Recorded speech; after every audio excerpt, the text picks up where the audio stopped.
This is Jocko podcast number 480 with Echo Charles and me, Jocko Willink. Good evening, Echo. Good evening. So I went to college to study English. Why did I go to college to study English? I went because I had already been in the SEAL teams for, what had it been, 10 years at that point, and I knew that writing was very important. I'd become an officer. Now I knew that writing was very important. You're writing awards, you're writing evaluations, you're writing concept of operations, you're writing operational summaries. It's a lot of writing. I know that sounds weird. And then on top of that, you're reading a bunch. You're reading orders, general orders. You're reading and you have to understand rules of engagement. You're reading and you have to understand after actions reports. You're reading and you have to understand lessons learned. So there's a lot of reading and a lot of writing. And what I realized was the better you could write and read, the better you could do your job. The better you could execute your mission, because you can formulate good concepts of operations that will get approved. The better you could summarize what you've done in an operational summary so you can accomplish your mission better and you can take care of your team better, because you've got awards. You want your guys to get awards, and you're writing your evaluations for your guys, which is how they get promoted. And on top of all that, obviously, when you're in a leadership position in the military, you've got to be able to speak. You've got to be able to convey plans. You've got to be able to explain your ideas. You've got to be able to talk through tactics. You've got to be able to explain missions and answer questions in order to get approval. All that's up the chain of command. And then down the chain of command, you got to speak in a way that the troops actually understand what you're saying and understand what the plan is. And if you have miscommunications or misunderstandings, they can have catastrophic outcomes for real. So the better you write, the better you can speak. And really the better you can think. And I've said this before, when you write, it is a form of detachment. It's 18 inches of detachment. You move 18 inches away from your idea when you write them down so you can look at it and you can make more sense of it. So because of all that, when I went to college, I studied English, which meant I took classes on literature, I took classes on, books, poems, plays, the whole 9 yards, bro. I was in there. And I took classes on grammar. I took classes on syntax. I took classes on etymology, where words came from. And quite frankly, enjoyed it all. Learned a lot. And I learned mostly from Shakespeare, from reading Shakespeare. Now, why did I learn a lot from Shakespeare? Shakespeare is written in English, but it's actually written in something called early modern English, which was around from like 1500 to 1800. Before that, there was something called Old English, which was 450 to 1100, and then Middle English, which is 1100 to 1500. If you've ever heard someone speak in Old English, you can't understand it. It sounds freaking wicked cool, but you can't understand it. Wait, Old English is when, you said? 450 to 1100. Is that the speaketh? I speak. No. Before that even. We're getting there. That's way before it. Like, you can't understand. I should have brought some in and read it. You can't understand any better than you can understand Spanish. Like, occasionally you'll hear a word in Spanish that'll be like gimnasio, and you're like, oh, that could be gym, right? Gymnasium, right? So it's kind of the same level of comprehension. That's Old English. Then Middle English, you can understand a little bit more, but it still is not something you're going to understand openly. And then you get to late modern English. There's early modern English.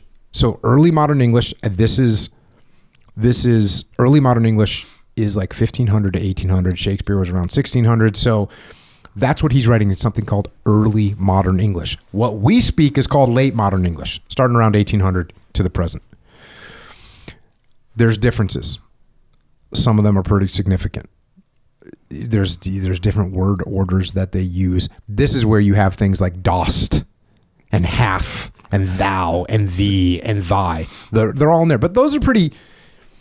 you can we even know what those mean right now. But there's other things. There's inconsistent spellings. So when you're reading something, you're like, don't know what it is. There's archaic words that just don't get used anymore. And so late modern English and what we speak today is very similar. Very similar. But it's not the same. It's not the same. And the very first time I read Shakespeare, I didn't understand it. Didn't understand it. And what I explain to people is you don't understand it when you first read Shakespeare. You'll understand chunks of it, but you're not going to understand the meaning. So what I learned how to do was I had to accept the fact. You know how I wrote in Way of the Warrior Kid about the kid who, Mark, he doesn't know his times table, so he thinks he's stupid. And Uncle Jake's like, well, bro, did you study? And he's like, well, no. And he says, well, you need to study. I went through that same little 3-minute evolution where I'm reading Shakespeare going, dude, well, I don't understand this. Am I an idiot? Oh, no. This is a little bit, basically a different language. So how am I supposed to be able to understand it? No, you got to get out a dictionary and you got to break it down and you got to figure out what every word means. And then you get understanding of it. We use this dictionary called the OED, the Oxford English Dictionary, which gives you where the word came from, when it was first used, how it was used over time. Like, it's very in-depth. And with Shakespeare, what you end up realizing is that every word is being used for a very specific reason, and it has depth, and it has meaning, and it has nuance, and it has layers. The words have layers. Every word counts. So I got a lot out of that. And then when I got back to the Navy, eventually I had to teach people how to write better. So evaluations. I got 150 people at TradeEt. 150 people that need to be evaluated. They need written evaluations. Part of it is a number score. We covered that on podcast 174. It's like we covered the Marine Corps one and then the Navy one, but you get ranked 1 to 5 on your little traits, but you also have a little write-up area. And the write-up area is very important.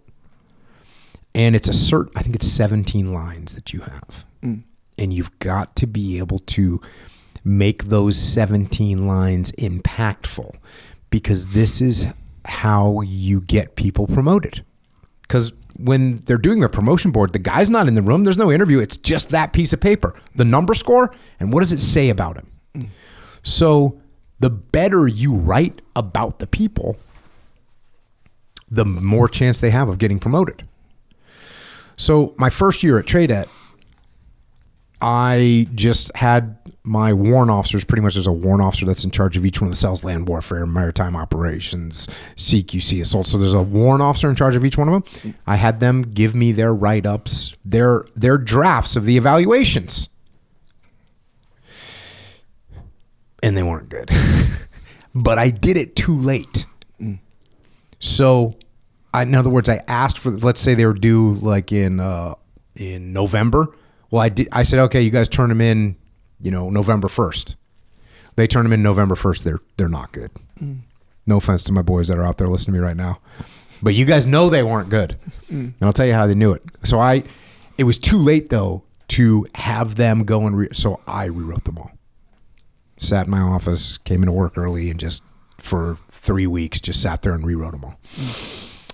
So I knew that was bad. So the next year, much earlier, 2 months or 3 months in advance, I said, okay, everyone, write the evaluation for your best guy. And then we're going to have a meeting. And we had a meeting, and I got everyone together, and I just brought them up, like their evaluation, those 17 lines that they had written, I brought them up one by one. And the very first one I remember bringing up, I put it on. It was the warrant officers and the master chiefs, and I put one up on the board, and I just read the first line aloud of this thing, and you could tell right away, everyone's just, ooh, right? It just sounded bad. Everyone knew it, and we just went through that one and kind of okay, what are we trying to say there? We rewrote that line, and we did line by line, talked them through the word choice, talked them through simplifying, talked them through removing the words and adding words, and the passive voice versus the active voice. Just went through the basic English with them. And then sent them back to go try again, and that's what they did. And now, the next time when they had learned how to write, basically, because there's no freaking English classes in the Navy. There's no SEAL warrant officer that went to an English class. No, they're just going with what they'd learned in high school, which they probably dropped out of, right? So, but this time, as soon as they learned that process, they were a lot better. So last week, you and I got a question on the Underground podcast. And it was basically from a guy who had been, he's sending emails to his team, and his boss came and was like, hey, your emails are not good. They're offending people. They're causing problems. And he wanted to do better. And, we answered the question, but I kept thinking about that because writing is very difficult, and it's so important. It is so important. You ever received an email that pissed you off? I'm sure I have, but yeah. You ever received a text that pissed you off? Yes. You see what I'm saying? Yeah. Those are written words. Yeah. And writing is very, very difficult to convey a message in writing that you want to pass to someone. And as a leader, this is something that you have to do a lot of. And by the way, we're all leaders. So writing is a skill, and it's not a natural skill. Unfortunately, it's not natural. Any more than playing guitar is natural, any more than weightlifting is natural, or gymnastics is natural. Now, are there people that are naturally a little bit better at weightlifting? Yes, there are. Are there people that are naturally a little bit better at gymnastics? Yes, there are. Are there people that are naturally a little bit better at music? Yes. But it doesn't matter how natural you are at music. If you don't pick up a guitar and practice, you won't be able to play it. And even if you are naturally gifted and you play it a little bit, you won't be really good unless you practice, unless you learn that skill. And it's the same thing with gymnastics. It's the same thing with weightlifting. It's the same thing with basketball. It's the same thing with anything. It's not a natural skill, but you can get better at all of them, and you can get better at writing. And when you get better at writing, it will not just improve your writing, it'll improve the way that you speak, it'll improve the way that you think, and it will improve the way that you lead. So I was kind of gnawing on that, and I felt like this question that we got asked, even though we did our best to answer it, there's more to it. I threw some things out in that podcast, like, hey, here's some steps you can take. But number one, I think people need to recognize the importance of it. And number two, how hard it is. And number three, that it's a skill. So I was, being me, I had recently seen a recently published document from the Command and General Staff College. It's a military school that commanders and generals go to learn how to be commanders and generals. And it's called the Professional Writing Guide. It is from the Command and General Staff College. And I was like, I want, because you think military, right? You get a little nervous. You're like, oh no, here we go. It's going to be strange. But I looked at it, I was like, oh, pretty good stuff in here. Project editor is a guy named Trent Lithgow. And then there's a bunch of contributors: Alan Boyce, Sean Callick, Richard McConnell, Mary Knoll, Bruce Reeder, and they were all working for a group chair named Marvin Nichols. So here's a bunch of people, a committee, which I'm not a big fan of committees, but a committee put together, and I thought it would be good to bring this out because if you interact with other people, whether it's text, whether it's email, whether it's actually writing letters or writing directions or writing instructions or protocols for people, if you don't think about what you're doing, you won't become a good writer. And if you don't become a good writer, it's going to negatively impact the way you speak, the way you think, and the way you lead. So, there we go. Let me ask you this. Yeah, go. Do you journal? No. So, but you know what I mean by journal, yes. Right? Or like daily, because I guess there's different levels of journaling, right? So even because you used to write down your workouts too, right? Yep, like I do that. Is that journaling? I guess, okay, right? In well, a way. I journal then. Yeah, in that way you do. But I wish I would have journaled. And it's so, especially on deployments. Yeah. Because everything kind of becomes a blur. The closest thing I have to journals from deployments, and this is kind of useful, is I had a notebook, and I actually have 6.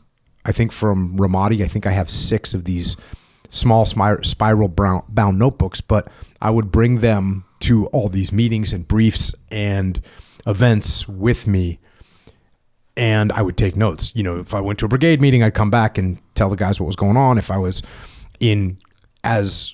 sitting through one of our briefs or a battalion brief, I would take notes and ask questions or whatever, and I have all those with me. Yeah. So in a way, there's no dates in it though, unfortunately. Yeah. But the thing it is, some of them have dates, but a lot of them have mission numbers. Yeah. So like when Task Unit Ramadi was going on a mission, I would sit in the brief and take notes for like, hey, what about this? Hey, did you deconflict with these guys? It would just be a series of notes, but it would say, you know, our missions were numbered and named. And so, and I wouldn't usually write the name. I would just write the number. It'd say, you know, RAM 329, because there was other task units that had their mission numbers and they had different names. Like there was a group in Habania and they were like HAB, like HAB 324. So those were a set of numbers, a set of missions. And then wherever the other group was, Fallujah, FAL 272. So everyone's numbering our own thing. So mine said RAM 94, or we didn't get up to 900, but RAM 296. So I have those notes. Yeah. But it's not really a journal. I wish it was. Yeah. I wish I would have done the audio, even the audio thing of telling what's happening each day, because everything you heard when General McFarland was on, and like everything in my mind, the timing is weird. The timing is in my mind, how long things took is not accurate. Yeah. Like I was like, dang, we did 3 or 4 combat outposts in like a few weeks, and they were all so big. Plus, you're awake for so long. I wish I would have done a better job of that. And I tell people now, I'm like, hey, even if you write down, you know, what's today, blah blah blah. Here's the date. Here's what I did today. Even that to use as reference in the future is a very smart thing to do. Oh yeah. Yeah, it makes a big difference. Now I have workout books going back, you know, years. And you have dates on those. Decades, yes. Yeah. So they kind of, even those notes, they kind of serve in journals for a lot of reasons. But the workout notes, even the notes from your missions and stuff, it kind of went, like if you go back and read them, a lot of memories will probably come popping back in, like, I do remember that, which you maybe wouldn't have remembered, you know, otherwise. But yeah, in school, elementary school, I remember it was like they made us write in a journal just for 15 minutes or something every day. It's so good. Yeah. When my son went to J-Rob wrestling camp, when that was a thing, and you had to keep a journal there. It's so freaking cool to see. Yeah. So yes, even though I don't journal, I think it's awesome, and I would recommend anyone does that. Yeah. Especially nowadays with the technology that you have, that you could hit a record and be like, hey, this is the day. Even if you made a video of yourself every day, and just said, hey, it's January 4th. Just got done working out. I got this project going on, and I hurt my left shoulder yesterday, but it's healing. You know what I mean? Just like absolutely. Random stuff like that is very useful, because time becomes very, very skewed and unrecognizable in some cases. Yeah. In your mind. Yeah, man.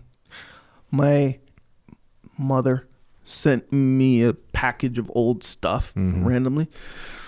She was probably cleaning out some stuff, and there was old drawings that we drew and all this other stuff. One of the things was a paper. Those I guess we still have them. The yellow paper, right? That you write on. Line paper. Yep. It was written on that. Legal pad. Yeah. Yeah. It's called a legal pad. Yep. Yeah, and it was in pencil too, which I don't know. It kind of adds to the oldness of it. But it was like a journal, but you could tell. I don't really remember doing it, but you could tell as punishment because I did something. I think for lack of a better way of putting it, abandoned my younger brother in town. We went down to Kaloa Town, which is a town I'm quiet. And after school, it was me, my 2 brothers, some friends, and my younger brother.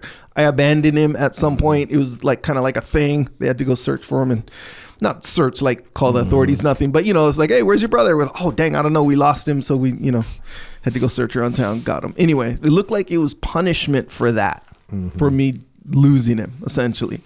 So it was basically an account of what happened that whole day. But I was like, 9-10 years old, maybe, and it's funny to see just all the detail that even the unwritten detail, the fact that it was in pencil, my handwriting at the time, and like, you know, the grammar imperfections and stuff like that. It's like it really tells this like robust kind of story, even though some details are obviously left out. You can kind of, you mix that with your memory and you can kind of start to learn a little bit about the past, you know? Totally. Yeah, it was weird. That's good stuff. And that's going to be one of the things we'll talk about today. It's just like, the more you write, the better you'll get. There's no doubt about it. The more you write, the better you get. So let's jump into this book. Again, this book right here is called, it's called the Command and General Staff College Professional Writing Guide. That's what we're doing. So it kicks off here. It says professional writing. The Command and General Staff College Writing Guide aims to Command and General Staff College CGSC students improve their writing skills. But this guide isn't just for CGSC students.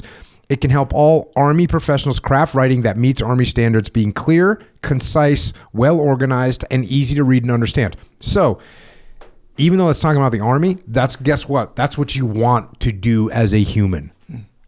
You want your writing to be clear, concise, well organized, easy to read and understand. That's what we want. This guide's central idea is that writing is a process, not a product. This is important because if you don't understand that and you think that the first thing you write should be good to go, you're a total idiot, which I was. And you know what's cool is I have drafts, especially writing Extreme Ownership. We have like all the drafts because, you know, they digitally get saved. Oh, yeah. So we have drafts, like the very first draft of Extreme Ownership. It's so bad. It's so bad. And then by the time we wrote the Dichotomy of Leadership, it was like, oh, this cleaned up. And now, meanwhile, I was writing Warrior Kid 1, Warrior Kid 2, Warrior Kid 3. Then I wrote Discipline Equals Freedom Field Manual. And then came Dichotomy. And so now I'm like actually writing a lot and editing a lot. So I see like the first draft of Dichotomy, it's much better. By the time I got to Leadership Strategy and Tactics, the first draft is like advanced already. It is way better than the first draft of Extreme Ownership. And then, you know, you get to the later Warrior Kid books. The amount of editing was much less because I was just better. I got better over time. And by the way, this is coming from someone that wrote a bunch of papers during college and all that crap. So even Extreme Ownership was really bad, and I had written a lot, and I had paid attention to writing. Like when you're writing those evaluations and awards and stuff, that's very, very precise writing that has a high demand for accuracy and competency. So I learned that what they're saying here, writing is a process. That's what it is. It says here, finally, a word of encouragement. You can write. You will struggle, but all writers do because writing is hard. Do not be disappointed when your writing is not born perfect. Writing never is. Rewrite it. Use the process. This guide can help. Very important. And by the way, this is what triggered me to talk about this. When you write an email, that's an important email. You have to write a draft first. You have to go back and edit it. And I'll get into that stuff. But just because I'm talking about writing books, you have to do this with an email too. You have to do this with procedures that you're writing. You have to do this with a text message, right? Yeah. If you're writing a serious text message, you got to write through that thing. You got to check it. And we'll talk about how to do that. But so if you're sitting here thinking, well, I'm not writing any books, press stop. No, I'm talking about writing a freaking email. I'm talking about writing a text to your kids. How does it come across? You need to think about these things. So that's what we're doing. Then I was a little nervous because the kickoff of this thing was like full military activity. And it's writing process quick guide. And it's this graph and it says, plan, analyze the task, make a writing plan. Next is research, gather strong evidence, avoid bias, take organized notes, keep track of sources. It just goes through this whole protocol. The next is the draft, write an introduction, main body, and conclusion. Organize the main body logically, state claims clearly and support them with evidence and reasoning. Consider counter arguments, integrate, and it goes through this whole thing. I'm not going to read them all. And look, is it wrong? No, it's not wrong. It's 100% right. But it's very military minded to take this creative process and break it down. And that's actually a good thing. I'm not saying it's bad, but it goes through the first thing you're going to do is come up with a plan. The next thing you're going to do is do research. The next thing you're going to do is write a draft. Then you're going to revise the draft. Then you're going to edit the draft. And then you're going to submit it. That's what it does. And then it gives you sort of like what you're trying to accomplish. What you're trying to accomplish is come up with a coherent thesis and then advance that coherent thesis and then, use clear, concise sentences and prefer active voice. So it's giving you a bunch of advice like that. And eventually it's telling you that you're going to be submitting this document. So moving to this first chapter, which is kind of introducing the whole thing. Writing is hard work. William Zinsser quote here. Writing is hard work. A clear sentence is no accident. Very few sentences come out right the first time or even the third time. Think about that. Think about that. Very few sentences come out the right time or even the third time. Come out right the first time or even the third time. Remember this in moments of despair. You'll find that writing is hard. If you find that writing is hard, it's because it is hard. Now going to the passage here. Effective professional writing is purposeful, credible, and clear. Purposeful writing achieves its aim by meeting the reader's needs. Credible writing is objective and supported by strong evidence and sound reasoning. Finally, clear writing is simple, concise, and easy to understand. Purposeful, credible, clear writing meets the academic demands and professional demands of military leadership. So the thing is, this isn't only about writing professional things. This is everything that you do. This is when you write an email to your spouse about what you want to do. This is everything that you do should. Now, look, it doesn't mean that you're going to have, credible. You don't have to bring up credible sources when you email your wife about something. Although you may do that. Hey, I looked into the paint that we want to get. Here's the paint that I recommend. Here's why I recommend it. You see what I'm saying? Mm-hmm. And then it gets into this writing myths, which I thought were worth going over. Many people have mistaken beliefs about writing. One of the most common and harmful is that the ability to write well is a rare gift or unique talent. Writing is neither. Writing is a skill that people can learn and improve. Again, this is just reinforcing what I kicked off with. Anyone willing to work at it can learn to write well. Other writing myths include, here's a myth. Writing is easy for good writers, but hard for weak writers. Fact, writing is hard for everyone. Good writers write well because they work hard at it. Their first drafts are just as terrible as everyone else's and may require many rewrites. Ernest Hemingway, for example, rewrote the last page of A Farewell to Arms 47 times. Myth, good writers use big words to sound smart. Simple words sound dumb. Fact, the best writers use simple, clear, concise language. Good writing is easy to read and understand, whereas fancy language muddies writing and can often hide weak ideas. Good to know. Myth, only weak writers need feedback. Fact, all writers benefit from feedback. The best writers seek it out. Feedback helps writers develop and improve. Even successful professional writers get feedback from their editors. Fact, all true. So if you can get someone to look at your stuff, it's going to help you. And it's going to hurt a little bit. That's one of the most direct, one of the times where I find, direct feedback as opposed to indirect is like writing.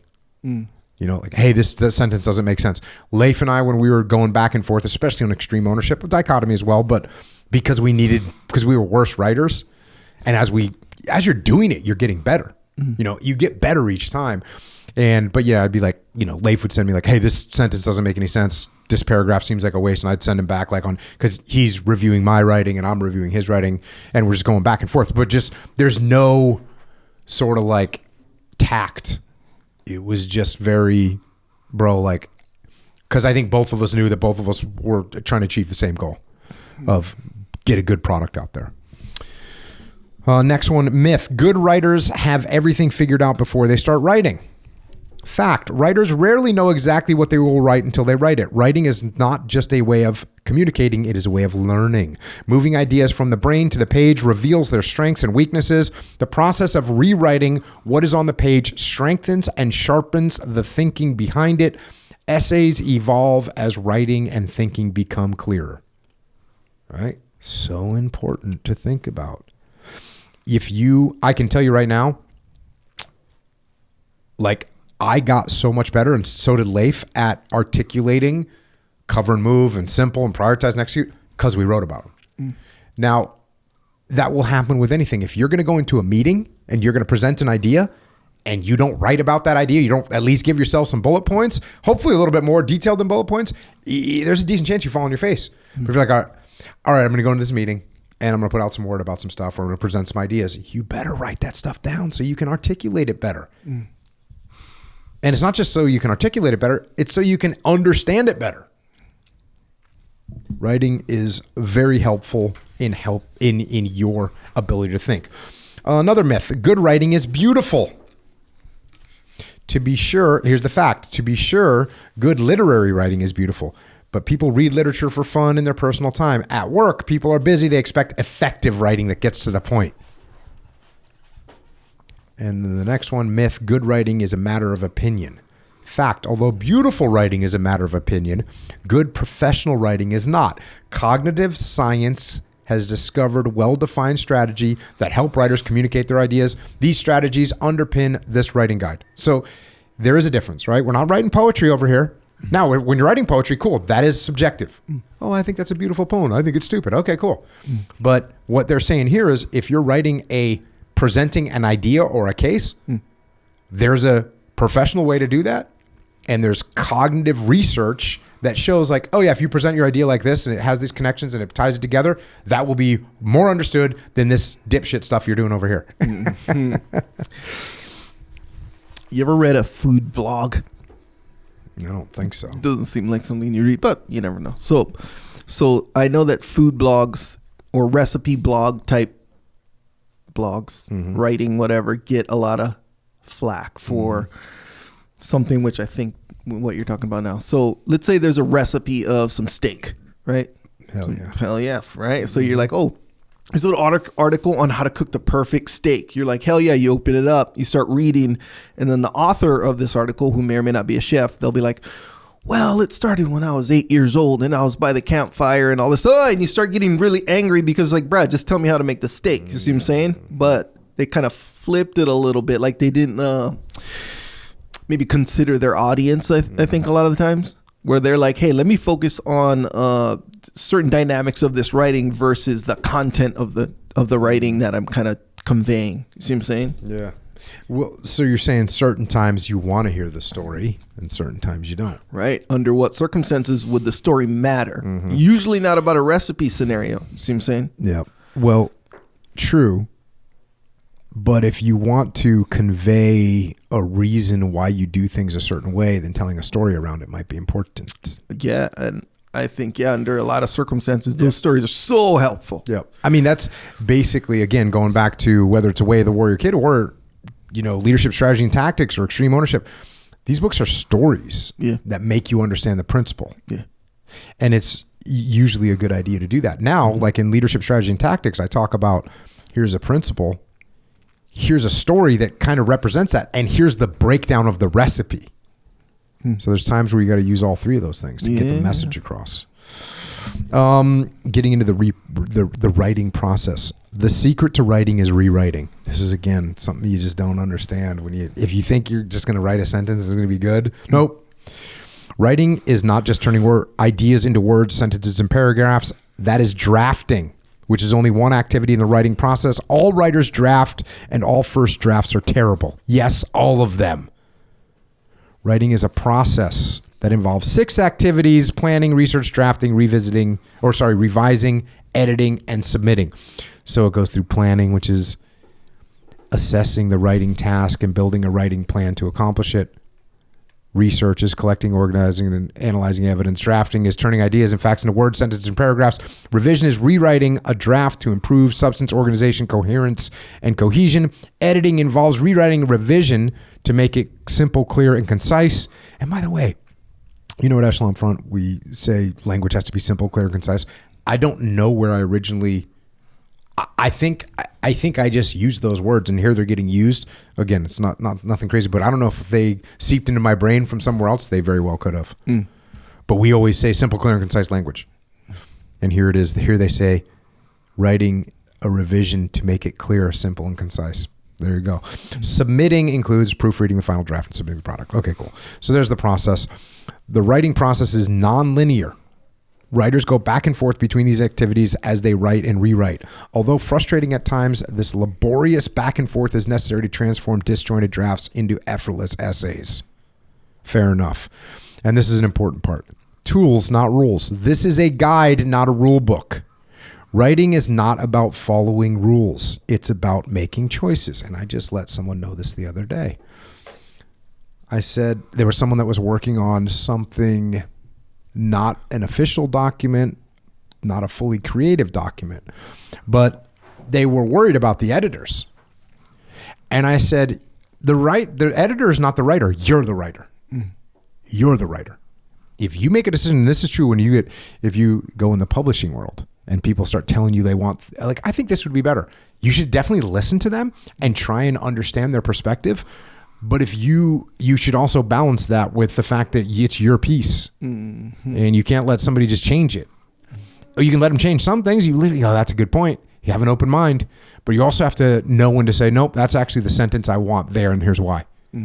So that's important to think about. There's rules. For instance, I tend to start sentences with the word "and," which is like kind of a no-no, but I do it.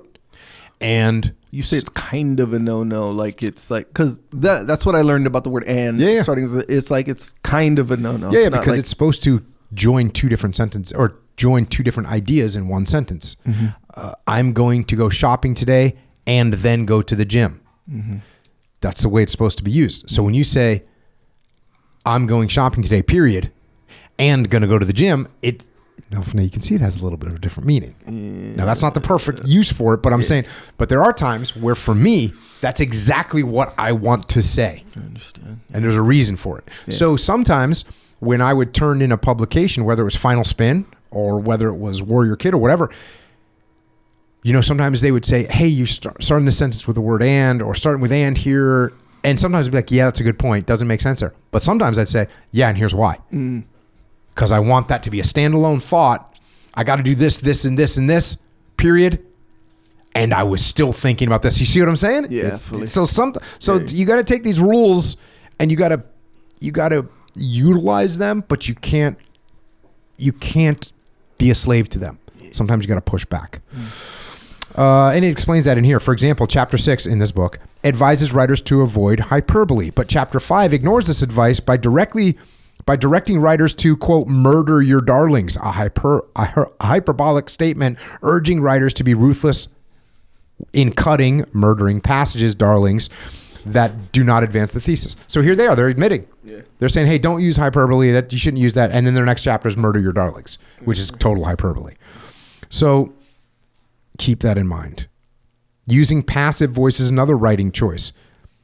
The style standard advises writers to use active voice, yet chapter 6 discusses several situations in which passive voice is more effective. So you're going to have rules, and sometimes you're going to have to break the rules when you're writing. Chapter 2,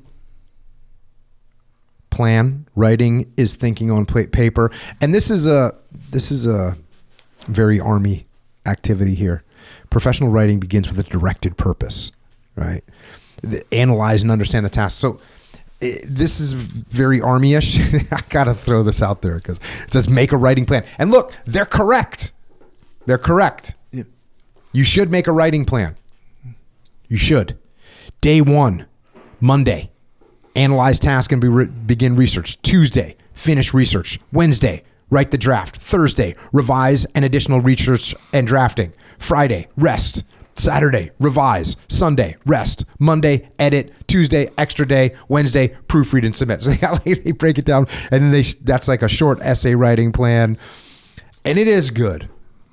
It is good. If you don't have a plan, nothing's ever going to get done. So if you are going to write something, come up with a plan, come up with a timeline. When is it going to be due? All those things. You've heard me 1,000 times. If you want to write something, you want to write a book, you want to write a screenplay, 1,000 words a day. That's what you got to do. That's my plan. I'm going to write 1,000 words a day. After I figure out kind of the story and the arc of the story, and then it becomes very easy to write 1,000 words a day. Chapter 3, research. And there's a whole thing. It's like, this is really like professional, like fully professional writing, research and keeping track of sources and 2-column research note format and citation software. So there's a bunch of stuff in here I'm not going to go over. Arguments. It does get into arguments here. Writers gather evidence to support arguments. Arguments are claims supported by evidence and reasoning. Naturally, arguments are central to argumentative essays, but they are also important in most professional military writing. For example, the running estimates Army staff officers build during planning require strong arguments. Staff officers gather evidence, such as facts and assumptions about friendly forces, the enemy, civilians, and the environment. They analyze this information and recommend courses of action to the commander. These recommendations are claims. We should do X. The staff officers must support with evidence from the running estimate for these reasons, etc.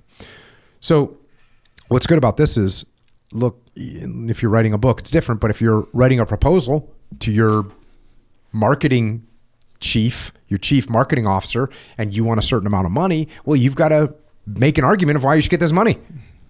So this is a very good protocol to follow. Arguments are, back to the book, arguments are everywhere in professional writing: point papers, white papers, decision papers. Even an award recommendation is an argument that someone should receive an award for certain achievements. There's your claim is the award, and the achievements are the evidence. So even when you're writing awards, you've got to be doing this. And then it goes into bias here. And it says, I'm fast forwarding. I'm not reading this whole book, but fast forward. Bias. Bias is any deviation from the truth, intentional or unintentional, that leads to false conclusions. And it goes through some of them. Confirmation bias means collecting and interpreting evidence in a way that confirms the author's predetermined conclusion. It involves gathering evidence to support a conclusion while avoiding downplaying or being unfairly skeptical of disconfirming evidence. Distorting the facts means using exaggerated or imprecise language to make information seem more or less extreme than it is. For example, everyone knows Douglas MacArthur was a terrible leader. Everyone is an exaggeration, and terrible is imprecise. What's cool, what is awesome about this book is all the examples in the book are military examples. So it's like, I love that part of it, actually. Misrepresenting sources means paraphrasing or summarizing information incompletely or misleadingly. This bias often occurs when authors distort the original author's intent by quoting a source out of context. Inflammatory bias occurs when writers use language that elicits an unfair emotional response. For example, labeling the irregular soldier of the American Revolution as patriots or terrorists could elicit emotions that lead a reader to biased conclusions. And then it just talks about how to avoid some of these biases, use credible resources and sources, focus on facts, not an opinion. Here's a good one, though. Keep an open mind. Having a preliminary guess hypothesis about a topic is normal, but do not commit to a position before doing at least some research. Read broadly. Study the range of views on a topic. Avoid gathering evidence only from sources that agree with the preliminary hypothesis. Be willing to change your position. During research, writers sometimes discover that the evidence for their initial position is weak. If so, they must modify or reject weakly supported claims. So it's very interesting and important that you go into your theory, your hypothesis, with an open mind. And you don't just try and bolster your own opinion, which is a freaking bad move. But this is like, there's so much press. Like, you can read any, go to the right wing media or the left wing media, and you can see this stuff all day. You see those headlines that they produce, and it's like, one of them is, Elon Musk and Doge save trillions of dollars. And the other headline is, Elon Musk and Doge cut hundreds of thousands of jobs. Like, there you go. Yeah. We're just in the game. That inflammatory bias, I never heard of that. But I've heard of that. Obviously. That even that, now that we understand this, I think you see it pretty much everywhere. Yeah, of course pretty much. Like, even in headlines. Inflammatory, leaving hundreds jobless. Yeah. See what I'm saying? It's like, dang, bro. Interesting. Got to keep your eyes open for that kind of stuff. Chapter 4. draft. When you first start writing, you're scared to death that if you don't get that sentence right that minute, it's never going to show up again. And it isn't. But it doesn't matter. Another one will. And it'll probably be better. And I don't mind writing badly for a couple days because I know I can fix it again and again and again. And it'll be better. That's from Toni Morrison. This is a very, very critical thing to understand. We'll get into it. Drafting is turning ideas and research into words, sentences, or paragraphs. The goal of drafting is to quickly write the bulk of the essay without stopping to fix style and correctness problems. Drafting focuses on quantity, not quality. So this is what I call making the clay. You've heard me use that term before? Making the clay. Mm-hmm. So if you're a sculptor, you go to the art store. If you're going to make a clay pot, sure, you go to the art store and you buy the clay. Mm-hmm. And then you take that and you form it into the pot, right? Sure. With writing, you have to make the clay yourself. And that is just getting the words on paper. And then you take them and shape them. I'm good at making clay. Leif, he's like constantly going back and rewriting a sentence that he just wrote. Like I'll write 20 pages and not change one single thing and then go back and edit it. Leif will be like one sentence and he'll go back and edit it. You know, that's just the way his mind works. Fast drafting is tough. Many writers cannot resist revising and editing as they draft. Leif Babin, my brother Leif. Sure. But this slows writing and wastes effort. As we see in chapter 5, first drafts often require significant cuts. Rewriting while drafting risks wasting time, improving passages that may end up being cut during revision. And that is crazy. I do remember Leif and I were doing like some of the final edits on Extreme Ownership, and we were just Xing out whole paragraphs, you know, like half a page gone. Because it'd be some weird like little offshoot of a story. And we're like, does that really add? Like, nope, X. Yeah.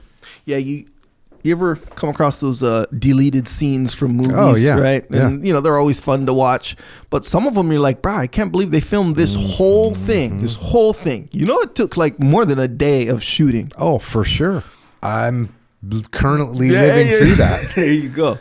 But it's always surprising. Well, not always, but it's a lot of times surprising how much they just did not include. And a lot of time, well, in my experience, a lot of time it's for that reason of, hey, it's not necessary. Yep. And it's way better to just write it in there. Just like when you're shooting a film.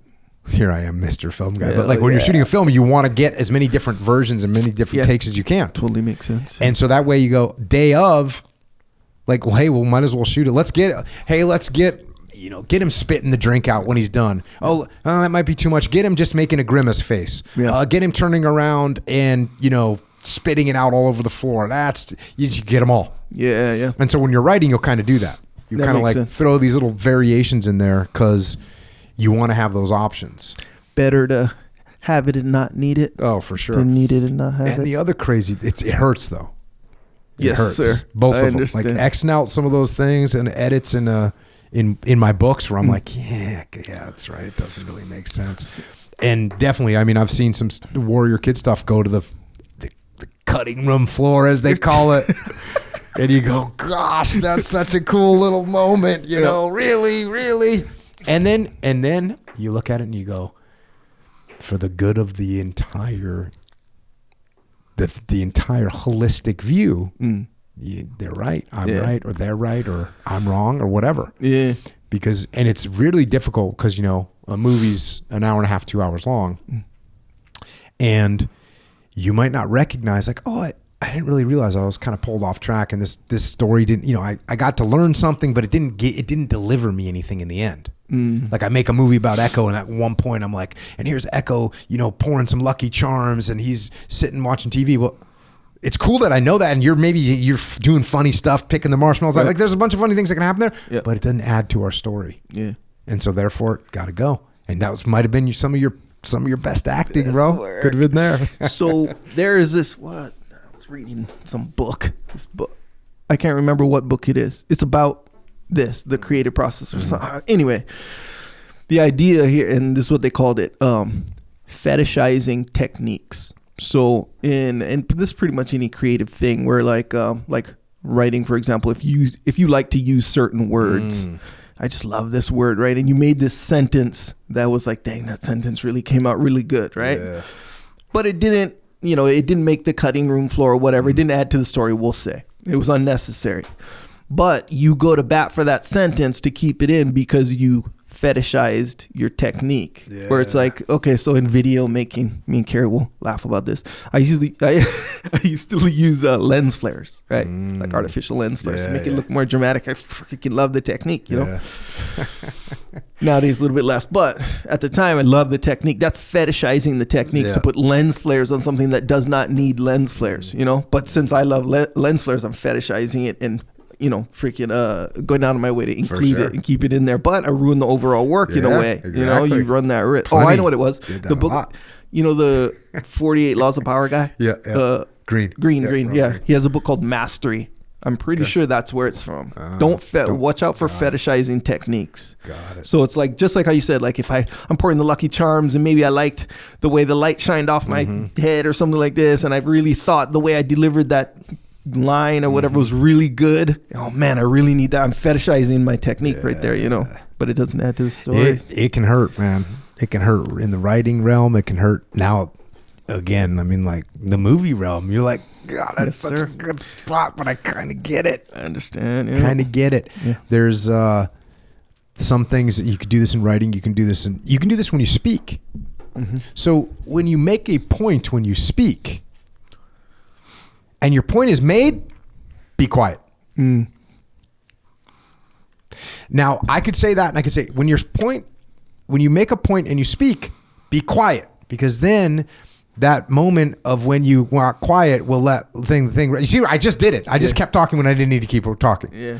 So you got to be careful that. Well, that can happen in writing, where you're like adding too many things in, where that point that you want to make is now diminished. Yeah. And same things in film. It's like, oh, this was cool. This was a cool like 8 to 10. This was a 5. This was a 6. This was a 7. And those are all really good. And then I got the 9 at the end. Well, it's better just to go 0, 0, 2, 0, 1, 9. Yeah. Boom.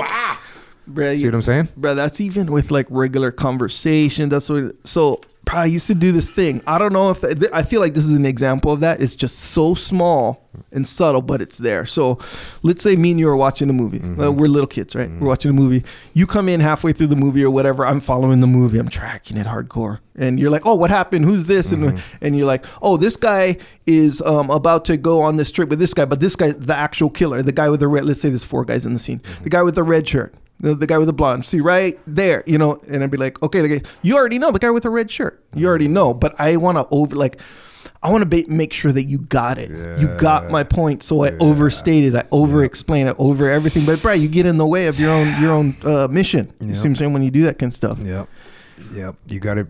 There's it's also when you hit something too much on the head. Yeah.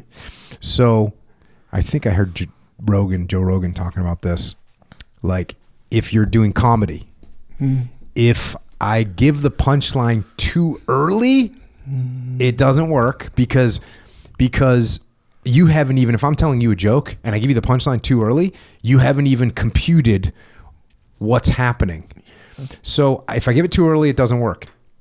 If I give it too late, you already figured out the punchline in your own head and it's not there. So I need to get you to a point where you're thinking, what could the punchline be, but you don't quite know. You've put the calculus together to figure out that there's going to be an answer, and you understand the question. You don't know what the answer is. If I give you the answer too quick, you don't even know what the question was. If I give you the answer too late, you figured it out for yourself. So that's the kind of thing you got to pay attention to, and it's the same thing when you're trying to make a point with your writing.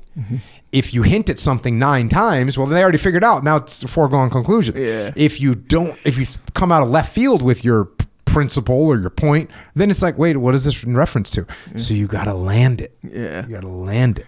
That's what we're doing. Yeah, that's crazy how that small subtlety can make the difference between someone who's like good and comedy is like, that one feels like it hits so hard when it's done right and wrong, because it's like they really have to invoke certain emotions or whatever. But it goes for anything. Yeah. But it's crazy how just that little, literally like not even half a second. And all it is timing. Forget the tone, which is part of it too, of course. But just let's say the timing alone, half a second can be the difference of something being good versus straight up junk. Yep. Like I missed it.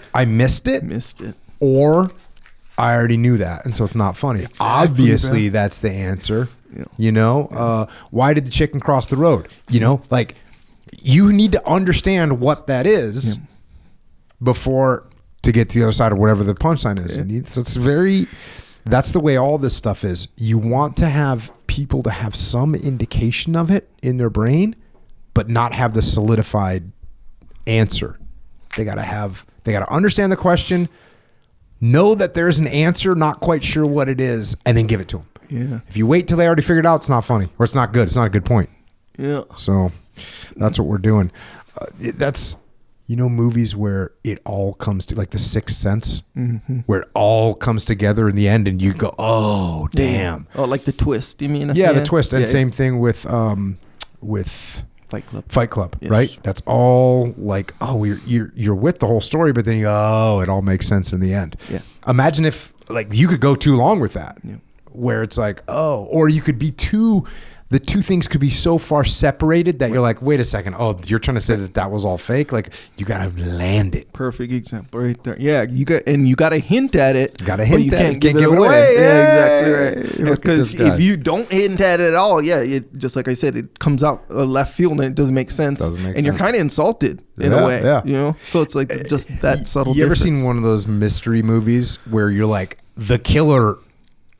It's like, well, you never could have figured that out. Right. That's a crap mystery movie. They don't hint at it enough. Yeah. And the other end of the mystery movie is like, who did it. Yeah. So it's got to be right there. It's got to be right there in the middle. Gotta land it. Check.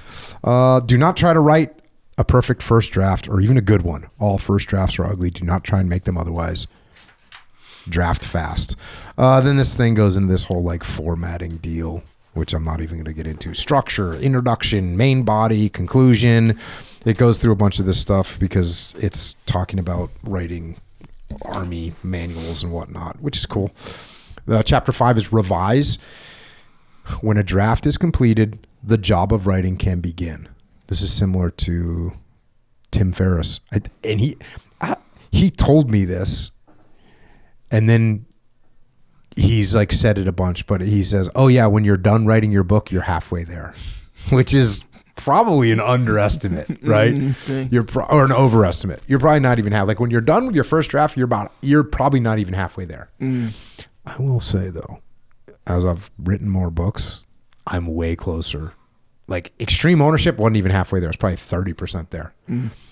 Leadership Strategy and Tactics was probably 70% there. Way of the Warrior Kid 5 was like pretty good. Yeah, makes sense. Yeah, because you get better at it. Fast forward a little bit. Revising means re-seeing. Writing to ensure it says what the writer intends. Paper level revision improves the essay's substance and organization. Paragraph level revisions improves paragraphs. Think about when you're going to a meeting and you've thought through and you've written down and you've said something to yourself, and then you go, I could say that a little bit better, and you dial all that in, and then you go into the meeting. You're going to be so much better off. And that's what this is. Writing is thinking. Writing is not the product of thinking. It is thinking. Drafting helps writers discover what they know about a topic. Revising often reveals that they know less than they need to. Arguments that seem strong during drafting may appear less so when revisited.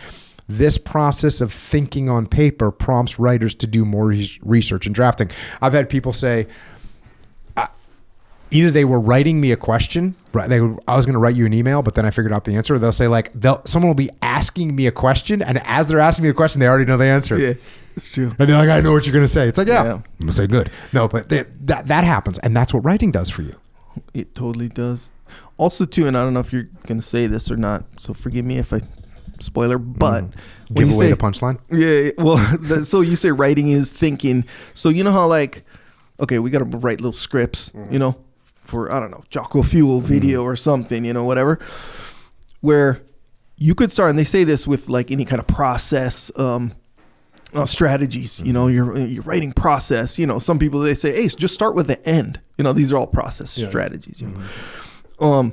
Where you could go on, and they say when you're staring at the blank paper is the most frightening part of writing or whatever. Staring at so they say, just start, just write something, right? For this reason, because writing is thinking. It's like if you're staring at the blank paper, it makes sense that it's like, well, you're not doing much thinking right now. You're trying for sure, you know, but you're going to do a lot more thinking if you actually start writing. So, and if you notice, whether this happens every single time or sometimes, to me, pretty much every time, if you just start writing something, first word that comes to mind when you think about whatever you're trying to write, first word, just write the first word, first sentence. You'd be surprised how many more sentences follow. Some good, some bad, but it's part of that, the actual thinking process. You know what I'm saying?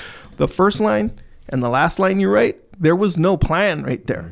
You thought of one word, and then you sort of thought your way through it, essentially, just through writing. So there's some people on Twitter X that, like, when I post in the morning, whatever I post, they'll write Jocko prompts, and they'll like write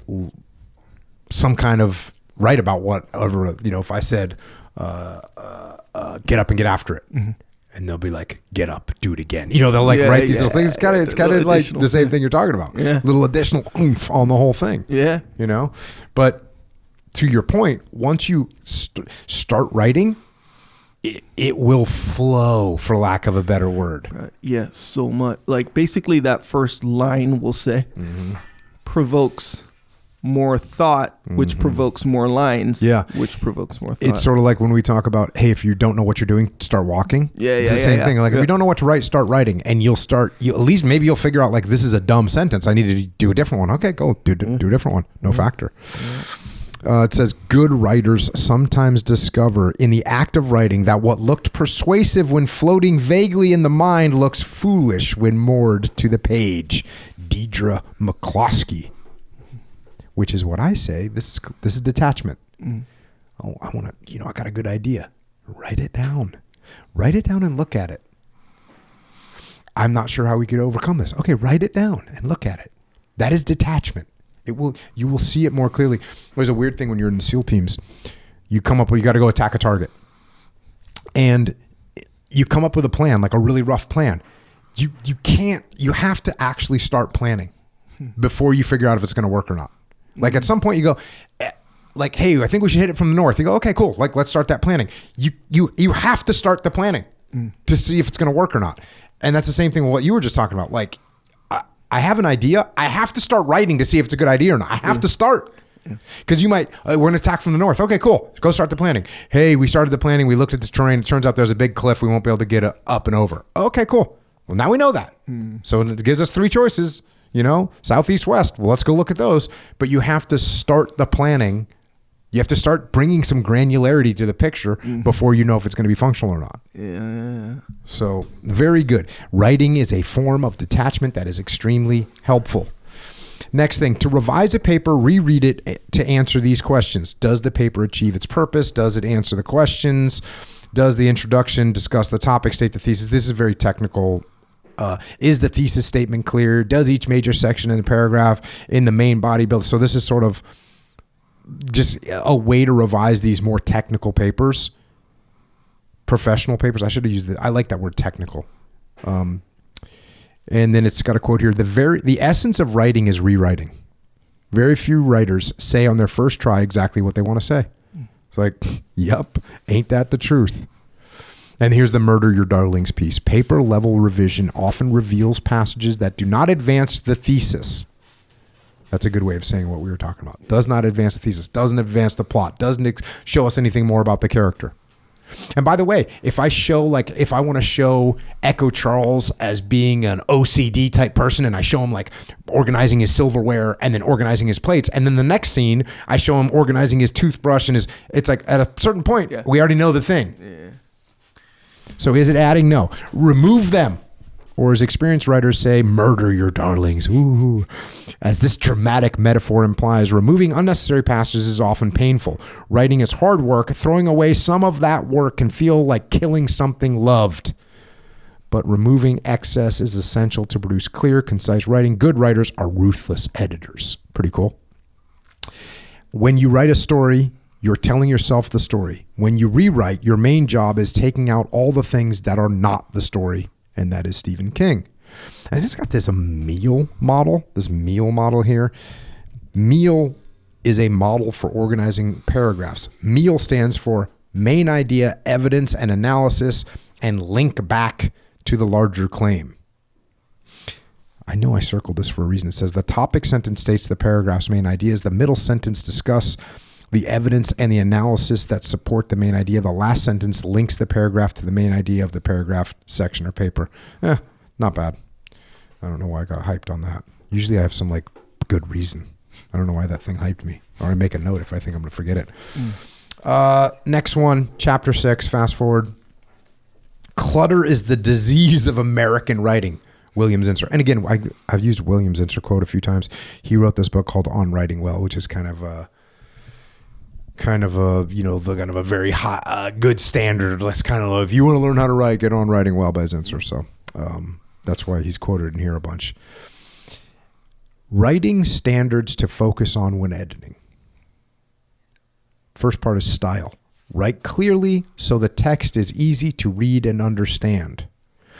Prefer clear, concise sentences. Prefer simple words and omit unnecessary words. Prefer active voice. Maintain a professional tone, formal but conversational and confident. So what's interesting to note here is it says prefer clear, concise languages. Prefer simple words. So you got to lean towards those, have a bias towards those, but you might have to go with the other methodology sometimes. Correctness. Use conventional punctuation, spelling, and grammar. Cite all sources and format citations correctly. Yeah, you got to use the proper stuff. I took a class in college called Advanced Grammar and Syntax. What's crazy is like English is the wildest, dumbest language. Like there's things in English that make no sense whatsoever. Mm-hmm. Like it's just rules that apply 92% of the time. Yeah. And then it's just out of left field with some. Just look at our dumb spellings we have in English. They make no sense. Yeah, and there's I come across these like explanations for all this, and I think it has to do with because English is a mix of this and that and no, this there's and always that. a reason for it. Yeah, but at the end of the day, don't make it okay. Oh, man, it doesn't make it. There was this comedian back in the day, 80s, 70s maybe. Gallagher was his name. Oh yeah, I remember like Smash Watermelons. And yeah. But he did some very insightful, monologues and stuff like that sometimes. And so one time he went over English. Oh yeah. And he was like, I was in school or something along the lines. I was in school and they're telling me to take my class seriously, but why would I take this class seriously when it doesn't take me seriously or something like that, right? Then he goes and he does a little diagram where it's like, okay, what is it? It was like womb, tomb, some, num. All these words that rhyme with each other and or are spelt like each other, but just change the first letter, and it becomes a whole different word and sound different or whatever. And it's like, but man, I remember as a little kid, I was like, yeah, bro, why is that? It'd be way more simple if it was more cohesive or whatever. But man, it goes deep too. Yep. At some point, hopefully these things will evolve. Yeah. But the reason that English is like that is one of the things that makes English so widely used is that it is very adaptive. But, just like democracy. You got outliers that like make it. It's not perfect. No, it's not always pretty. Like you're gonna get some wild things going on. Yeah. Like the word right. I'm sitting here looking at my notes. I'm like right. Well, there's WRITE, and then there's right RIGHT, and then there's RITE. Yeah. 3 words all spelled different, all mean random different things. Yeah, that like a rite of passage. Yeah. Or I have the right to do this, or I'm going to write this down. Like this is one example off the top of my notes right here that is all jacked up. Oh yeah. Then you have live and live, which kind of are the same thing, but they're different. They're spelled the exact same way. So now you can't just read the word. You got to read the sentence to even know what the word means. Like, bruh, it kind of gets or lead and lead. Yeah, and exactly. lead. Read and read and yes, freaking gets crazy. Yeah, so it comes to the point where you basically just got to memorize stuff. Yeah, like, some of it you just got to memorize. Yeah. But that's why also English is like there's leeway in English. You're like, I'll do it that way if I want to. Hey, I went to war for the word jujitsu. The way that we spell jujitsu, JIU hyphen JITSU. That was not the accepted way. I think it might.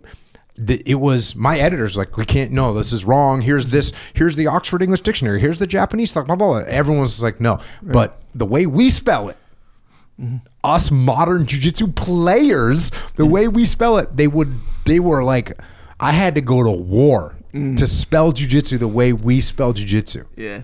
And I won. Yeah. And I it'll be interesting to see in a few years if that becomes the way that everyone spells jujitsu. Yeah, because I guess even on a technical level, it's a different thing. That's why, right? Than the like Japanese jiu-jitsu or whatever. It is, but it isn't. Right, but at the end of the day, it is, but it isn't. Either okay. So look, I guess this will kind of be reduced to a philosophical argument. Fair enough. But it was Shanji Hibiro who was explaining this.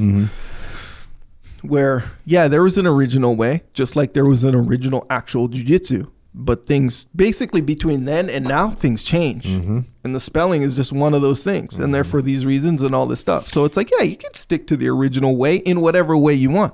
And at the end of the day, you can change and do this or whatever. But hey, this is like the general understood thing. I should have the notes. Because they weren't just they were giving me multiple different options. Like, well, JUJ, they would give me that option. They gave me a bunch of options. None of them were the way that we spell it right now. Right.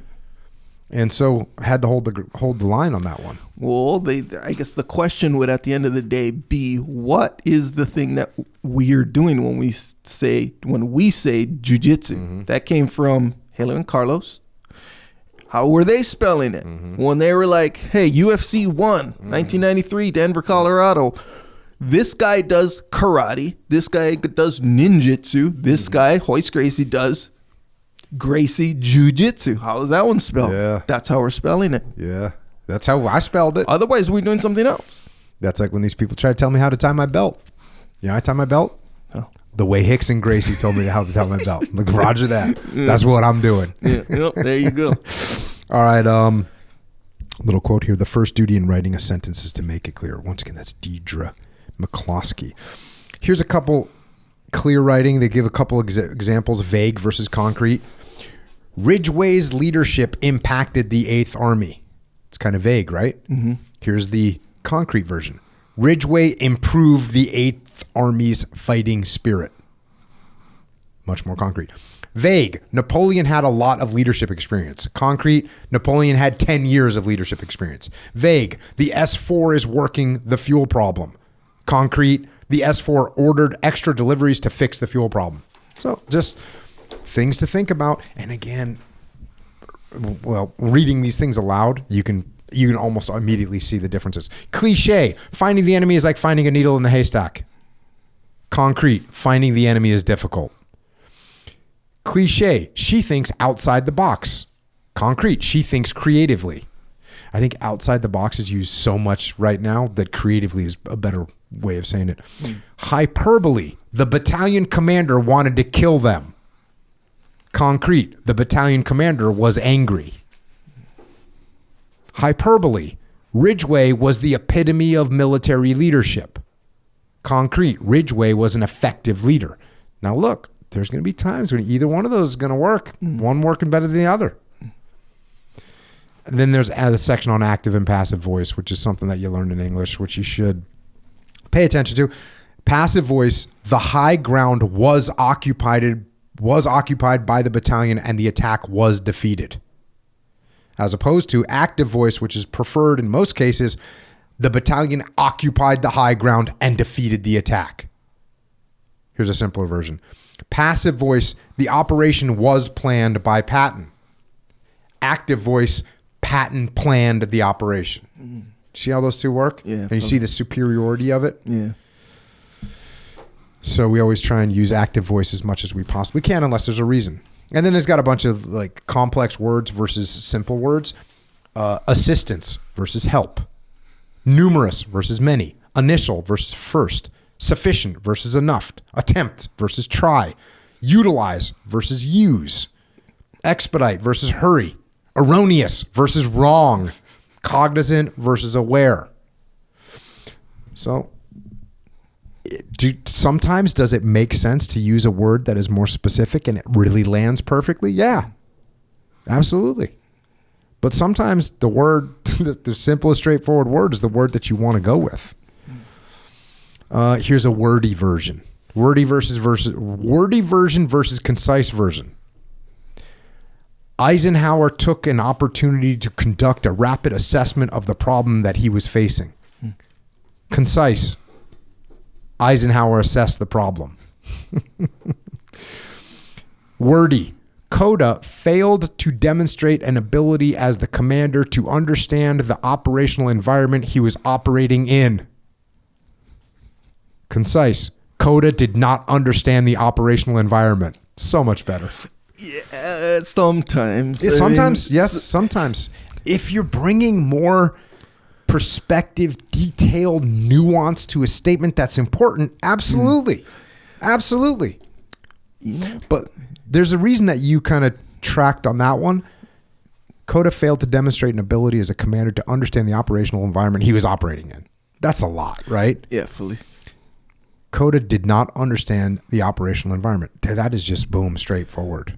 Yeah, I think you're right at the end of the day, and I'm basically checking my bias right now because I do like the comedy elements of things. So in a lot of cases, so you know how you can downplay stuff and you can like upplay stuff, you know? So basically you can use a wordy version to downplay something and you'd use a less concise version to upplay stuff. So, okay, Leif Babin, our friend, we love him. He says, when he's talking about buds, when he's talking about training, we're talking about training. And he was like, I'm talking about advanced training. I'm not talking about buds. Buds is just a screening process to screen out the people who we don't think have the characteristics to be successful on the battlefield. That's how he put it. That's a wordy version. Right. And you even said it. I don't know I forget when you said it. You were like, yeah, basically to weed out the pussies. That's what you said. That's the concise version. See what I'm saying? But the reason that I found that like funny is because when you think, well, yeah, but just emotionally, I think when you say weed out the pussies, that's kind of how it feels. You know, Buds is hard. It's hardcore. You got to be tough. You got to be kind of hardcore, and when you make it through, you're badass, right? That's kind of the feeling of Buds anyway. Just the feeling. I'm not saying the words, the feeling. Yeah. So when you say it in that wordy, like it just simply screens out the individuals who we don't think have the characteristics of being successful in the battlefield. It's kind of like you downplay the badassness and just really reduce it to this really technical kind of thing. It's funny. Yeah, because I get it. Yeah, because it is funny because it's also like when someone's like, oh yeah, we had an enemy fighter that was moving down the street towards our position and we interdicted him and eliminated the threat. Yeah, exactly. As opposed to like, he smoked that fool. Yes, exactly. So both those things have a moment where yes, that's the correct version to use for the correct response that you're looking to get, for the message that you're trying to convey. Yeah. They both can be correct depending on the time that they're delivered. Yeah. There's one time where they would be totally incorrect to be like, we smoked him or we weeded out the pussies. Like there's times where that's just not the thing to say. Yeah. Just like there's times where that long, arduous technical version would be the not thing to say. Yeah. Huh. So that's the way it works. We gotta choose. That's why this is only a guide. Yeah. Because you got to know your audience. You got to know the message that you're trying to convey. Yeah. Fast forward a little bit here. So avoid nominalizations. Nominalizations are nouns created from other parts of speech, such as adjectives. Quick becomes quickness. Other nouns, favorite becomes favoritism. And verbs, prepare becomes preparation. Nominalizations clutter writing because they require writers to add a verb to make sentences work. So, and they just, this is to me is just the interesting thing about the English language. The nominalization, conduct an attack. You could just say attack. Nominalization, conduct a defense or defend. Make preparations. Prepare, dude. Yeah. Make a decision. Decide. Take action. Act. Give a response. Respond. Bring to an end. End. Hold a meeting. Meet. Make a recommendation. Recommend. Take into consideration. Consider. Have the ability. Can. So very smart to do that. And almost done with this, but the final chapter is submit, and I'll close this out here because this is kind of what I wanted to get to. Proofreading. Proofreading for errors is the last step before submitting. Techniques for effective proofreading include, and these are the important things to think about.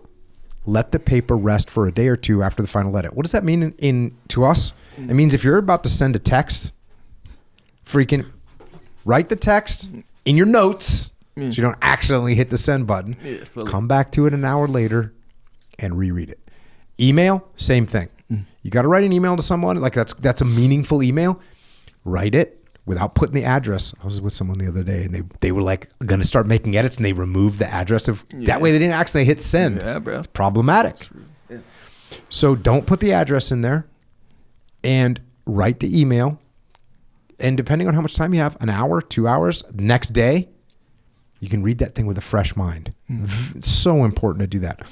Next one, read the paper aloud to hear errors. Very smart. For me, this is the first step to take, and it makes a huge difference. When I brought my warrant officers and master chiefs in and was like, okay, put up the evaluation, I'm going to read your first sentence aloud. As soon as I did that, everyone probably improved 50% right then just by going and doing that. Because things sound good or bad when you read them aloud. And I guess this is kind of a side note, but still, I think relevant. Where you got to be responsible with reading that kind of stuff though, in this way. So, you ever watch Fight Club? Yes. We all love Fight Club. So, the famous line in Fight Club is, first rule of Fight Club, you do not talk about Fight Club. When Tyler Durden says it, sounds dope. Always has, always will. We're going to love it. There's a part in Fight Club where Ed Norton is at work. And his boss finds a copy of the rules of Fight Club in like the printer or whatever, right? He finds it. And he comes in his office super irritated with the guy, Ed Norton. And he goes, the first rule of Fight Club is you don't talk about Fight Club. The second rule of Fight Club, is this yours? So he read it in that tone to make it sound stupid. See what I'm saying? So you got to be responsible with this kind of stuff. Yes. And you have to proactively do that. So if I'm writing you, Echo Charles, an email that I know is about a sensitive topic, something that you're very emotional about, I gotta read it like that. I gotta read it in a negative way, and actually, I know Jamie does this at the assembly. They have a couple emails and they'll read them in two different tones. And where that came from was Jamie called me and she was like, "Tell me about this client wrote this email." And she's like, listen to this email. And she was pissed, right? And I go, okay. Let me read it. And it was totally different. Yeah.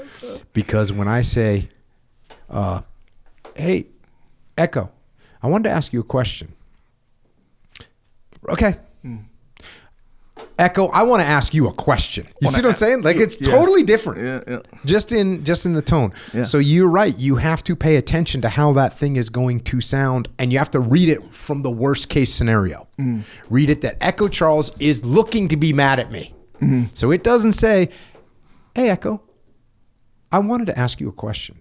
It says, hey, Echo, I want to ask you a question. It's totally different things. So you're right. You have to read things aloud. And so you'll get, some of it will just be the comprehension of it, but the tone will definitely start to come out if you do it properly. And this one is a little bit more for the way that you've written it. It's read the paper one sentence at a time from end to beginning. This technique focuses the writer on one sentence at a time rather than big ideas. So if you really want to, this is if you're really trying to clean up a document.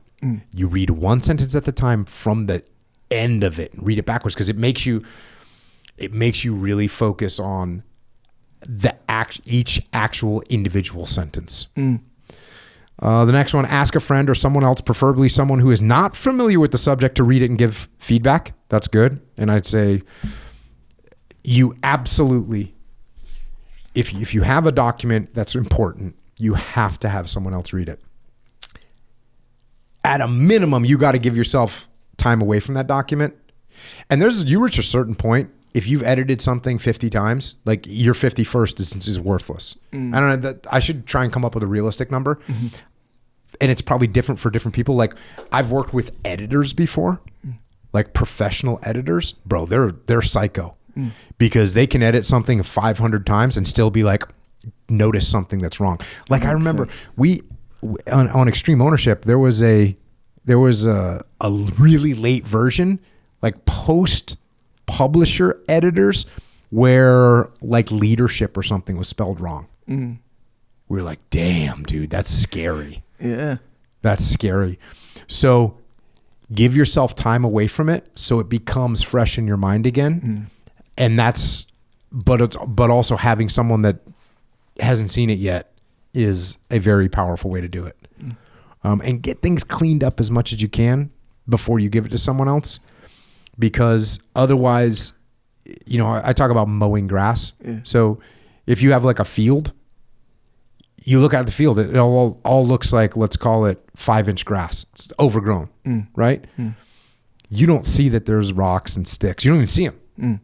So you got to get out there and get it down to 3 inches. Now you can go out and remove some sticks. Once you got the sticks out of there, now you can start to really do good editing. So for the courtesy of the person that's going to be reading it, get it mowed down to a point that you've gotten the big sticks out of there. You don't want them hitting rocks and stuff on their mower. You know, it's not cool, because then they're not going to see the smaller errors that are in there. And even that whole it's like sleeping on it or whatever, like detaching yourself from it for a little bit to reintroduce yourself to it, to see it with fresh eyes. It feels like all of this actually, in one way or another, applies to most creative like work. I would say that's probably accurate. So every once in a while, we'll find out, or we'll realize that if you have something that isn't quite working, right? Let's say it's like, it's like not this could be better. This one little sentence in a book or whatever, but you're so tunnel vision from reading it over and over and over and writing and reading over and over. You start, before you correct it, your brain almost subconsciously starts to slowly accept it as being like correct or just fine or part of the thing, because you're just so used to it, you know? So now when you watch it, it doesn't stick out as hardcore as a big mistake, because you're just used to it. You're used to it. You're not like, you haven't accepted it on a creative level. You've accepted it on more of a routine level. You see what I'm saying? So then, when you abandon it for a little bit, then come back, it'll start to stick out more, you know, if it's incorrect. And then the last one, it just talks about software aids, which I haven't used. Grammarly, Hemingway Editor, The Writer's Diet, Microsoft. I haven't used any of these. And now, you've got ChatGPT and the other Grok, which is Twitter's or X's AI. So you got other tools that can do this stuff now, which I haven't used those. I've put stuff into, like when I edit on, I use Microsoft. They're giving you grammar suggestions. You can get one thing that's kind of cool you can do with ChatGPT or some of these other ones is, let's say you've got a thesaurus that will give you another word for a word. But if you've got a phrase, I'm getting nickel and dimed over here, right? What's another way of saying that?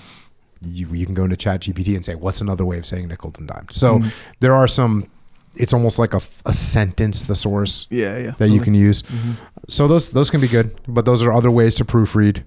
And there you go. That's what I got. Then the rest of this thing is like a bunch of sections on like fonts, which is funny for the military, because the military everyone makes fun of the fact that like, you used the wrong font on this slide. Like that's for real. Formatting, citations, bibliography, usage conventions, There's a freaking professional writing rubric in here, which is how to judge work, which I thought was funny. And then finally, there's just the conclusion that they say. Publishing writing is an essential part of being a professional soldier. Writing connects people and ideas, and it promotes professional discourse and debate. The writing and publishing process is challenging but rewarding. Write and publish. You might change the army. So there you go. That's it. Writing connects people. Writing connects ideas. Writing makes you smarter. Writing will help you speak better. Writing will help you think better. Writing is not easy. It is a skill that you have to learn, and you should focus on it. You should recognize it, and you should go out and you should write more. You'll get better at it. It'll make you better at everything. So there we go. That's what I got. And by the way, we can't just write and think and speak and get smarter. Those are all cognitive processes. Guess what else we're doing? Lay it on me. Physical activities. We're training. We're spelling jiu-jitsu right, and we're training jiu-jitsu. Yep. And we're getting after it, so that means we're going to need fuel. We recommend Jocko Fuel. JockoFuel.com. You can get protein. You can get hydration. You can get greens. You can get energy drink. You can get pre-workout. I've started trying pre-workout at certain times. It is kind of fire. It's a wild ride. Yeah, it's a wild ride. Yeah. So we got that. We got joint health, joint warfare, super krill. We got everything that you need. You need to be healthier, stronger, smarter, better. JockoFuel.com. You can get it there. You can also get it at Walmart. You can get it at Wawa, Vitamin Shop, GNC, Military Commissaries, AFES, Hannaford, Dash Stores down in Maryland, Wakefern, ShopRite, HEB down in Texas, Meijer up in the Midwest, Wegmans, Harris Teeter, Publix down in Florida. We got you covered. Also Lifetime Fitness, Shields, and then a bunch of little gyms, small gyms all over the place. Jiu-jitsu gyms, spelled correctly. Powerlifting gyms. We got you. If you don't have it there, email jfsales@jockofuel.com. That's what we got going on. Also, originusa.com. Making everything that you need to wear. I had a suitcase the other day that was entirely packed with Origin USA. All Origin. Yeah. We got it all. I guess I didn't have. We have there are Origin socks. I don't have any at this time. Oh dang! Which is a bummer. That makes one of us. You got Origin socks? Hell yeah, I do. Okay. Well, we got everything that you need. Workout clothing, jiu-jitsu clothing, rash guards, gis, jiu-jitsu belts. By the way, we still haven't determined what belt is going to be utilized. Okay. We're sticking with the old one right now. The new one, I don't know. We'll see. Hunt gear. Rain jackets, wind jackets, jeans, obviously, boots, just everything that you need. By the way, did you get the new boots yet? Did you get a pair of mock toes yet? No. Game changer. All day. So check it out, originusa.com. These things are not made by slave labor. They're not made by 12-year-old girls who are being abused. They're not made by people that are chained in a factory somewhere in unsafe working conditions. No, this stuff is made here in America. Made by freedom. OriginUSA.com. Check it out. It's true. Also, Jocko has a store called Jocko Store. So, hey, look, we're on this path. Some of us together, some of us solo, it's all our own path. But if you want to represent on this path, attire-wise, Discipline Equals Freedom is where you can get your shirts, hats, hoodies, some shorts on there as well. Some socks on there. Various things. JockoStore.com. Hey, look. So, so I was reading this book. Mm-hmm. A habit book. It's like Atomic Habits. Mm-hmm. Right? So one of the premises in there was reduce friction. Right, reduce the friction of your habit. Make it this and make it that, but you got to reduce the friction of your habit. You know how and you talk about this, where if you want to get on a better diet or whatever, just keep the junk food out of your house. Yeah, that's reducing the friction. You see the junk food, there's friction there against your new habit that you want. See what I'm saying? Anyway, reduce the friction. So if you put on a shirt that says "Discipline Equals Freedom," and you want to improve your workout schedule or something like this, reduces the friction. Hell yeah. Bro, I dare you to skip a workout wearing Discipline Equals Freedom. Not happening. Bro, no, it's not going to happen. Not happening. No. 100%. Impossible. 100%? It's literally impossible. 100%. Also on Jocko Store is the shirt locker. New designs every month. Subscription scenario. A little bit outside of the box. Mm-hmm. We get creative with it, you know. You almost lost Dave Burke. Almost brought him back in. Brought him back in. What'd you bring him back in with? It was a covert anti-drinking. Oh, that's right. Discipline. No, put it this way: discipline instead of beer. How about that? That's more what it is. I like it. It's a good one. Anyway, it's called the Shirt Locker. It's on jockostore.com, so check that out. Get some. Also, primalbeef.com, coloradocraftbeef.com. We need lean sentences. Yeah. That sound good. We also need steak that tastes good. Mm-hmm. Go to primalbeef.com, coloradocraftbeef.com. Steak, burgers, hot dogs, jerky, beef tallow, by the way, from coloradocraftbeef.com. Just, we got what you need. So if you need steak, you need beef products, primalbeef.com, coloradocraftbeef.com. Awesome people, awesome families, awesome companies. America. Let's go. Bro, you want to, real quick, a short, easy recipe here. Let's go. Speaking of friction, so primal beef, whichever, get your ground beef, right? 3 eggs. So 1 pound of ground beef, give or take. 3 eggs, cage-free, pasture-raised, ideally. Do you know Famous Dave's Rib Rub? You ever heard of this? No. It's called Famous Dave's Rib Rub. Okay. You put some of that in there. Boom, cook it all up in a pan. Put one big basket. One big type deal. Thing? Yep, one big pan. How much does it taste like eggs? None. I like none the like eggs. No, I put it this. Yeah, when you hit a chunk of egg, But it's weird if you don't smell an egg doesn't taste like anything. It's the smell of an egg that, like, you know what I mean? Yeah. Like when I'm eating Chinese food and there's some eggs in there, doesn't taste at all like eggs. Yeah. Yeah. Right or wrong? You're right about that. Yeah, you are. Now that I think of it. Well, okay. You're damn right. So with the eggs, this is how I do it. I cook it up first without the eggs. Right at the last minute, I crack the 3 eggs on top, kind of like gourmet style. I do not mix them in. I used to mix in a bunch of egg whites. But it's like, Plus, I hear the cholesterol from the egg yolks is good for you. Yep. Good for development in many ways. Anyway, I crack them. Don't mix them in. I turn it off. I put the top, the cap. What do you call it? The cover. So the eggs cook like just ever so subtly over the surface. See what I'm saying? Then I make jasmine rice. Okay. Bro. Good to go. Freaking boom. Mix them all together if you like. Okay. But yes, about 100 grams of protein in that one. So that's like a post-workout scenario. Easily digestible carbohydrates. Jasmine rice. Omega-3 fatty acids. Good. Bro, the whole spectrum of nutrients for gains. That's a good one. It's an easy, quick, good, easy recipe right there. Check. Awesome. There you go. Also subscribe to this podcast. Also subscribe to Jocko Underground. Also the YouTube channels. Psychological Warfare. Written a bunch of books, by the way. One of them's getting made into a movie. Or actually, it's kind of the first 2 that got made into a movie.